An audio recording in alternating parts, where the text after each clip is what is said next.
today, self-acceptance. And this is something that I've been really working on, especially as of late, and some work that I've been doing personally with my coach as well. And it's a new, fresh perspective that I want to offer you. And it's something that my clients are loving, to say I am loving. And it's something that is not really talked about enough. And I felt like, I feel like there's so much talk in the personal development space around letting old parts of us die, letting go of parts, letting the ego mind die and shed away. And I understand that, and I love that, and I used to speak on that so much, and I understand the concept behind the ego death, and we go through, so many ego deaths in our lifetime as we strip away the layers and we peel back and we blossom up and we come through completely brand new and leaving behind what no longer serves us. So I love all of that so much. But there is also a missing piece of the puzzle that shifted and changed everything for me. And it may be something you've heard before, or maybe you haven't. And if you haven't, it's something I really invite you to open up your mind to, especially if you are someone like myself and most of the women I work with. And if you are here, this probably will speak to you too. If you are a human that has big emotions, big feelings, and you feel complex, you feel like there's so many different voices, you feel like you have several different personalities, and one minute you're here and then you're here and then there's this and then there's that, and you feel like there's so many sides to you that you almost feel like, is there something wrong with you? Are you crazy? Why can't you just be this one person? Why is it this mood and then that mood and then this high and then this low, and there's so many different sides? Well, that is great. It's good. And I love that you have that about yourself. And I love that you recognize it, and I love that you're aware of it. And what I want to invite you to do today is to embrace all of it. The good, the bad, the ugly. None of it's bad, none of it's ugly. Everything is for purpose. But we are multi-dimensional human beings. And we are made up of so many different parts that we often make the mistake of thinking that we're just one being. That there's one whole self, which there is a whole. There is a whole, but a whole is also made up of parts, right? To make a whole. And we are made up of so many different parts of ourselves. And I really want to encourage you to embrace all of those parts, because they are what makes you, you. And to love on all of those parts, especially the parts that you feel are unlovable. Because I know that we have parts of us that feel unlovable, that we have been made to feel are unlovable. And sometimes that might be the part that's most resonant to us, that we feel as a whole, because we don't see ourselves as many different parts. And if we really focus on that one part, like I heard a client share with me before, when I feel an emotion so intensely, I feel like I'm just that one emotion, and I'm that walking emotion that's walking around. And sometimes, for sure, that we can feel such, for example, if we're anger, we feel so angry. We feel like that we embody that one part, and we're that ball of anger walking around, but it's just one part. We still have love, grace, compassion, kindness. We still have all the other parts of us that make us whole. Just sometimes one part might rear itself more, a little bit more than it normally would. And that's always for purpose and always for reason too. And it's about learning to listen and become in tune. And our body is a signaler. Our body is a messenger. Our body has so much wisdom emotionally to share with us. It's here to guide us and to support us on our journey. We're so much in our heads. We're so much in our mind, but when we're in our head, we're dead, because we need to be in our body too. And learning to live mind, body, soul connection is all of it. And so if we're really focusing on a part that we deem as unlovable, or we've been made to feel it's unlovable, or we've been told it's unlovable, with that walking emotion of unlovable, I'm unlovable.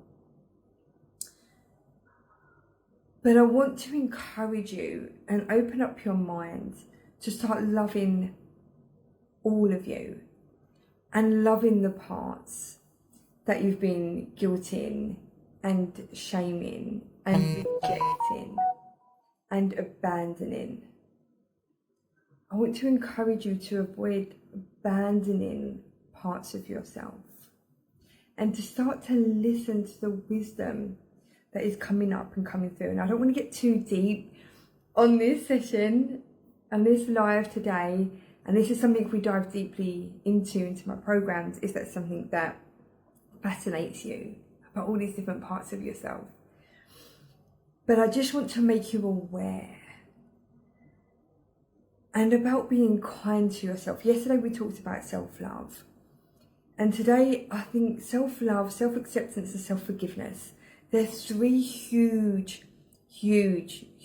game-changing, what would I call them, topics, that if we can master or learn to master or practice self-love, self-acceptance, self-forgiveness, this is game-changing in shifting, in healing, allowing yourself to come up and come out and come through and be fully who you are, and all parts of you, and embracing all parts of you, and owning all parts of you, and knowing that none of them are bad. We can shame ourselves and guilt ourselves in so many ways, physically and emotionally. For example, if we feel like we may be carrying excess weight, this is one that comes up a lot. We might feel like we carry lots of weight around our belly. We have this excess belly fat, and we shame ourselves, especially as women. We can shame, and we think, oh, I hate that part of my body. Oh, I hate that part of my body. But what about if we learned to love it instead, and became curious around why we hate this part of ourselves? And what if, what if we chose to love instead of hate towards ourselves, and we stopped judging ourselves and we became curious? And we might say, well, it just looks ugly. Okay, well, what about if where does that come from? And why do you think that has come then? Who's told you that that's ugly? Is that the truth? What about if we learned to sit with that part and loved on it and held it and sent it good energy? Because we're abusing ourselves daily by pulling ourselves apart, whether it's physically or whether it's emotionally. I hate that I'm too sensitive. I hate that I'm too sensitive, I'm too emotional. I hate that about myself. Why can't I just be strong? Why am I so weak? Why am I so weak? I hear this so much. Or people tell you that you have a weakness because you're soft. Oh, I hate that I'm so soft. But what about if we learnt to love on that instead? What about if we learnt to love the fact that we get to feel deeply and actually have conversations with those emotions and allow them to express themselves? Because those thoughts, feelings and emotions that we have, and most of the time, if it starts with something physical, it will bring up an emotion. There's an emotion behind something physical, and most of the time if we're carrying excess weight, it's because it's emotional, and most people aren't aware about that. And most of the time when people, especially on a body journey or weight loss journey or diet journey, there's a lot deeper cause behind why we carry excess weight or perceived excess weight. There's a lot deeper cause. The diet is not always the one thing that fixes everything. Everything behind it would generally come from a thought which creates a feeling. And it's our thoughts and our emotions, and then we create actions from there, and then we create results, and whatever the outcome of that is the outcome of that. So what about if we just started to listen to ourselves and really get curious around what wants to be heard? You know, if it's anger, oh, I'm pushing it down, I'm pushing it down, I'm pushing it down. Maybe when you was younger, you was told that anger is bad. And this actually was something that came up in conversation yesterday as well in the group that I attended. We push things down and we suppress. But how about if anger is there because it's the thing that gives us a voice? How about if anger is there because it's the thing that helps us express, that places a boundary, that protects us? We should never want to get rid of anger. We should never feel like, oh, I shouldn't be an angry person. We've identified ourselves with the emotion. I'm an angry person. Well, what about, if you have a right to be angry because of certain things that happen to you? And it doesn't mean stay angry forever. We work on it, we heal it. But what about if you say, yeah, I'm allowed to be freaking angry about that one thing that hurt me. I'm allowed to be angry, I want to be angry, I'm going to feel angry, and we scream and we cry and we let it out, we feel it, we allow it to be seen and we acknowledge it and we validate it. Just that one particular part, because we remember 1 minute we feel angry, then we feel happy, then we feel sad, and we just have this spectrum of emotions.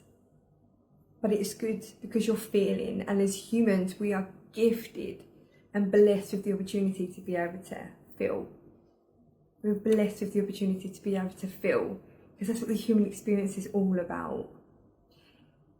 So again, I don't want to go too deep during this live today. I just want to create some awareness around this and to allow you to feel normal and human in your experience of experiencing life, and knowing that we'll never really get to a point where we're just like this all the time. And we never really want to be like that all the time, because life is a sign of this. When you see a heart monitor, it's up, it's down, it's up, it's down, it's up, it's down. It's life. It means you're alive. It means you're being. But it's emotional mastery when it comes to emotions. And what I mean by that is learning to hold ourselves through everything that we feel, and to feel it deeply and allow it to come up and out and be acknowledged and be invalidated and be spoken to and sat with and becoming curious. What is this emotion? Most of the time we'll have one emotion that's most resonant for us at any given time.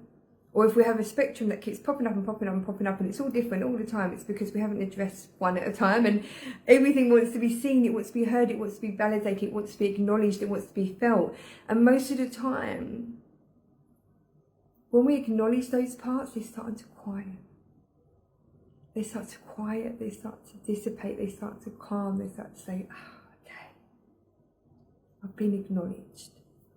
We're not gaslighting ourselves anymore for how we're really feeling. We're owning how we feel. We're owning those emotions.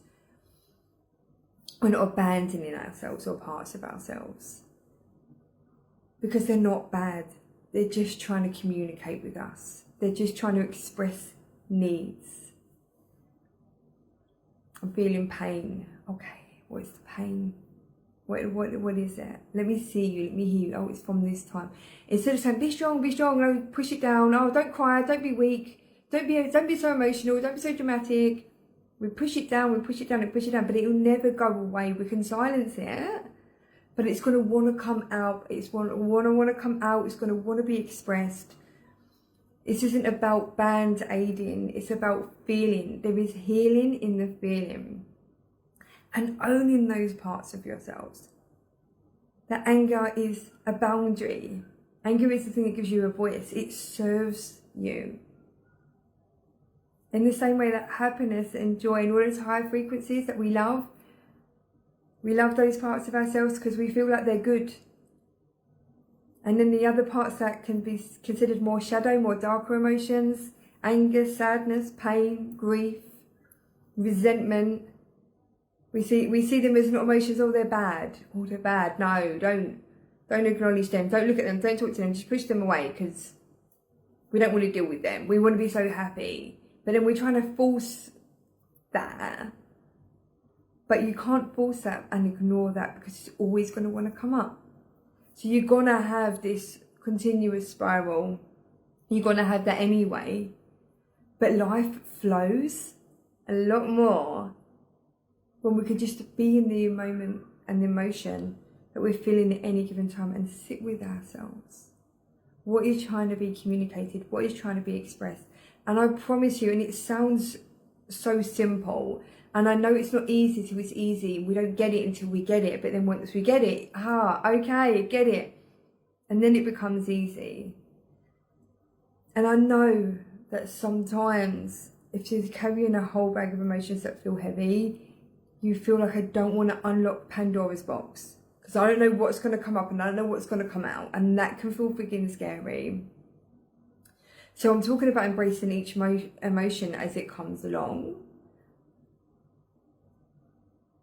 But practice that moving forward so you're not adding anything more to your box. And when you're ready to unpack the box, great. But just start to bring the awareness into your life as you're moving along. And I'm not saying dig into your past. I'm not saying open this box. I'm not saying dig up all the old. In my work, we go back to go forward a lot of the time. Some of the time, if it's necessary. But most of the time, we look at going forward too.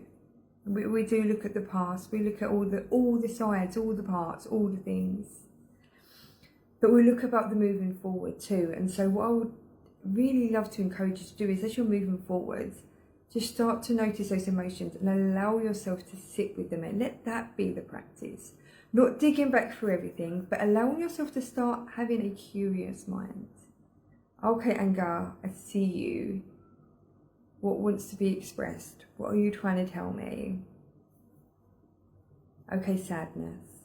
Or just allowing yourself to say, I feel freaking sad today. I feel sad. And just owning it. And just owning those, sorry, I've got an itchy eye. Pulling myself apart here. Allowing yourself to own those parts of yourself and knowing that it's just humanness expressing itself through you. And I promise you,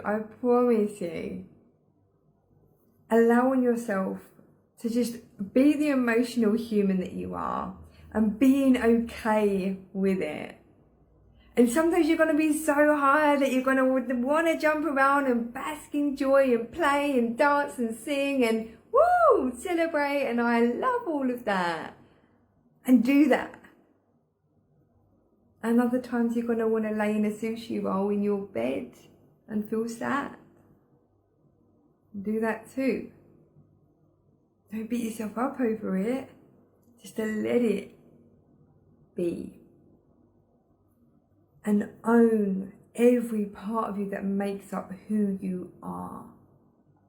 Don't abandon parts of yourself. Don't reject parts of yourself. Especially the parts of you that you consider to be unlovable. Because you are loved as a whole. You're a wild woman that wants to come out and be free. And she's in there, she's trying to express. And allow her just to come up and out and allow yourself to become unapologetic in those emotions. If you're someone who feels and experiences very deeply. If you need to cry, it's a release. Tears are joy. Tears is energy in motion. That's why we're called emotions. It's energy in motion. Allow those tears to flow. Allow them to come out. Allow them to release because it allows you to crack open your heart and finally come home. I'm emotional. I have big feelings. I feel deeply. I'm compassionate. I'm loving. I'm empathic. I feel sadness, I grieve for parts of the world that I don't agree with, that are certain things that are going on or things that have happened in my life, or whatever emotion is attached to any of it. See it, feel it, experience it. And I know this can feel tough, but it's learning to accept every part of you that makes up who you are, allows you to feel emotionally whole. When you can accept all the parts, you feel emotionally whole. If you're rejecting and abandoning, you're going to feel incomplete, because you're denying parts of yourself that are who you are. And I can't express this enough. I want you to live a life of full expression instead of full suppression. I want you to express and be free and happy and comfortable and safe in doing that. You know, when you see someone and they're in a field and they're just dancing and they're free, those people are just wild and free and they're moving their body and they're just so in tune and they're just like, it just looks like peace and love and light and just, and they're allowing the energy and the emotions to flow through them, to move through them. And there's so much in moving our body as well and allowing that. Instead of, things feel heavy, we can carry emotions here in our chest that feel super tight.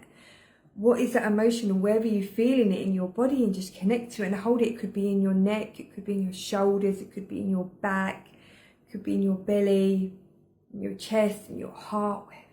Where is it? What is it? And allow it to sit with it and let it be. I think it's one of the hardest things for us to do as humans. But again, all of this is it's a practice. And again, throughout these 30 days, the things that I'm sharing, they're just new things to try on and see how they feel. And just become super curious with yourself. Fascination, curiosity, wonder, and awe. All my clients hear me talk about this all the time. And what I love is, in the beginning, I'm like, curiosity, fascination, wonder, and awe. You're going to get sick of me hearing these words, saying these words. I'm like, you might get your point, why does she keep saying that?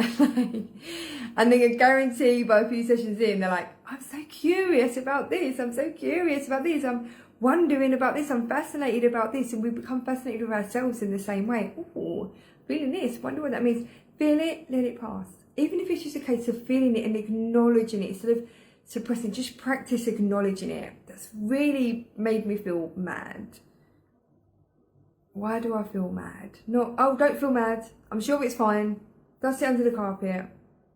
Especially if you were grown up, being told that emotions, that you were taught to hold your emotions in because you were too much.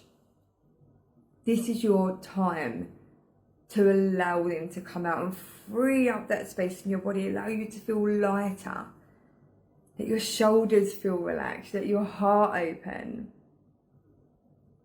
Allow yourself to own all of those sides of yourself, because that's what makes up the human experience. And it's just parts of you just want to be acknowledged, want to be seen, they want to be heard.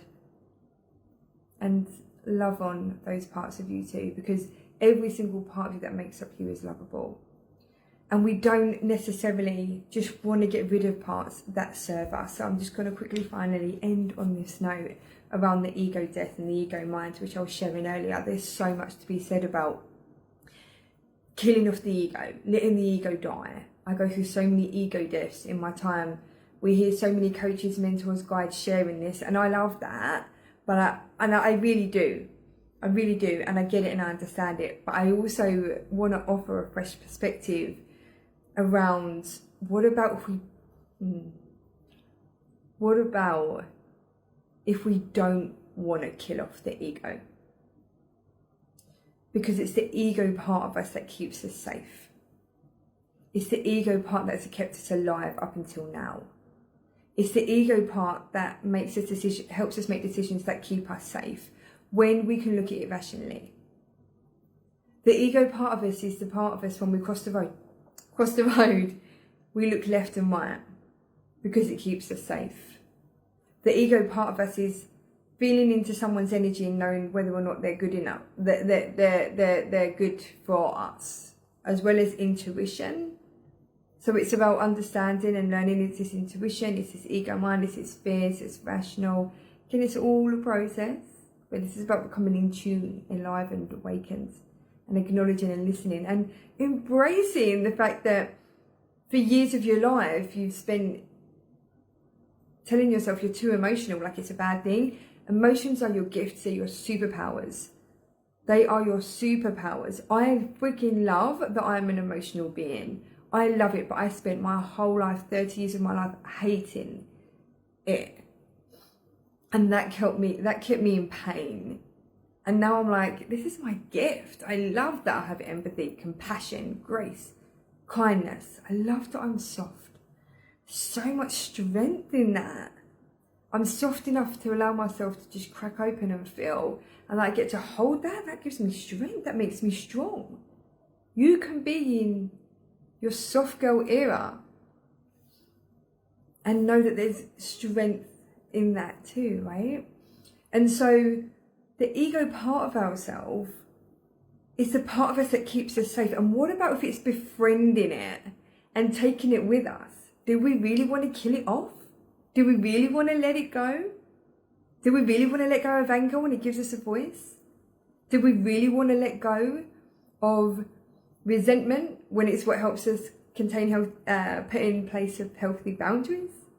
Do we really want to let go of sadness when sadness is what allows us to have deep connection with people and reminds us that we love? Grief is because we love and we care. And actually it's a really nice feeling to love and to care. Do we really want to let that go? And so on that note, and I can hear my little boy is about to tap on that door, and I'm going to go and open the door to him and welcome him home and embrace him and all of his big emotions. And he reflects back to me what it is to be a human too, because he feels so deeply. So I'm going to go and hug on him and love on him. And so my invitation to you today is to love and embrace on all the full spectrum of emotions that make you human, make you whole, and become curious and fascinated and have conversations with those parts of yourself that make you who you are, because you're a gorgeous being. Mwah. Have a wonderful day, and I'll see you tomorrow.